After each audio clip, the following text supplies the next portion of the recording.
আজকে অবরোধ হচ্ছে লাইব্রেরি মোড় এবং আমতা মোড়ে দীর্ঘদিনের যে আমাদের দাবি উড়ালপুল তৈরি তার প্রতিবাদে, মানে সেইটা দীর্ঘদিন ওরা করছে না, এনএইচআই কর্তৃপক্ষ দীর্ঘদিনের বঞ্চনা, তার প্রতিবাদে আমরা আমাদের এই অবরোধে সামিল হয়েছি।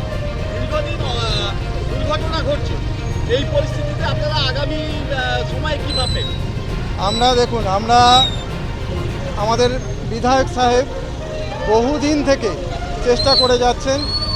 তিনি বিভিন্নভাবে কেন্দ্রীয় চিঠি দিয়েছেন এবং এনএইচআই কর্তৃপক্ষকে বারবার চিঠি দিয়েছেন, এবং আমি একজন সাধারণ নাগরিক হিসেবে আমি প্রধানমন্ত্রীর দপ্তরেও চিঠি পাঠিয়েছি, প্লাস আপনার নীতিন গডকরি যে পরিবহন মন্ত্রী তাকেও চিঠি পাঠিয়েছি, প্লাস আপনার ডিএম এনএইচআই কর্তৃপক্ষ সবাইকে আমি চিঠি পাঠিয়েছি, কিন্তু তাতেও কোনো কাজ হচ্ছে না।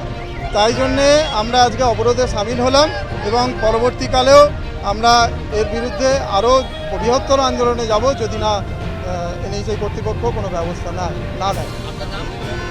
সৌমিত্র মজুমদার।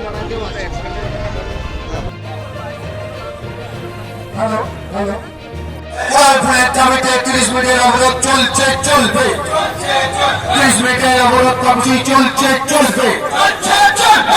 আমতা মোড়ে উড়ালপুল করতে হবে, আমতা মোড়ে উড়ালপুল করতে হবে।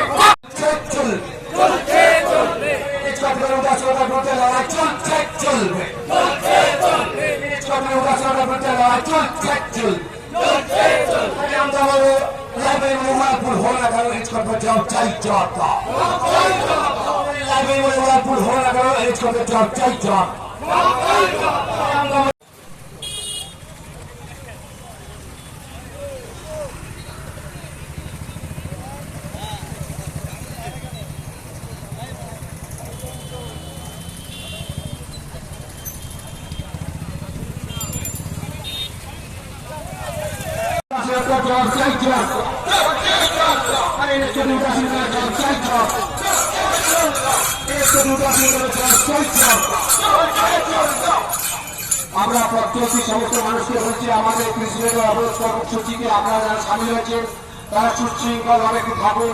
শুধুমাত্র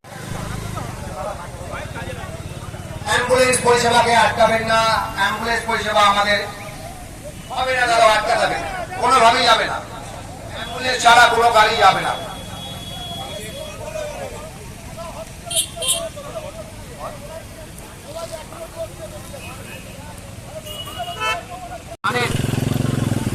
আমাদের বাগনানের প্রিয় বিধায়ক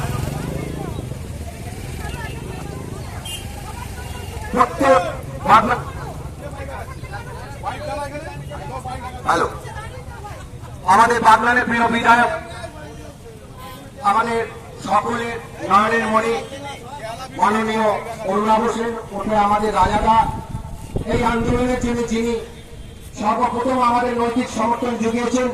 2023 সালেও তিনি আমাদের আন্দোলনে সামিল ছিলেন।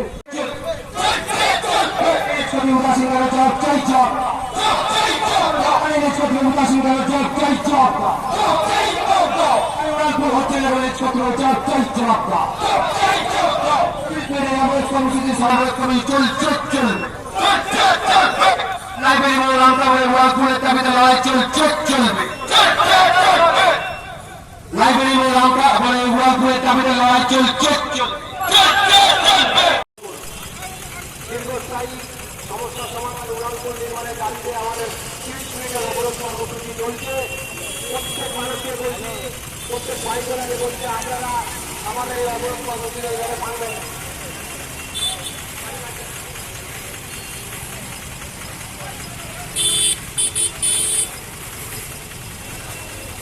আমরা প্রত্যেককে বলছি,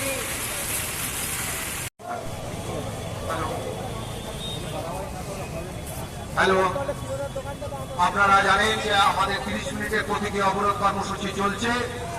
আপনারা দয়া করে কোন অবরোধ চলছে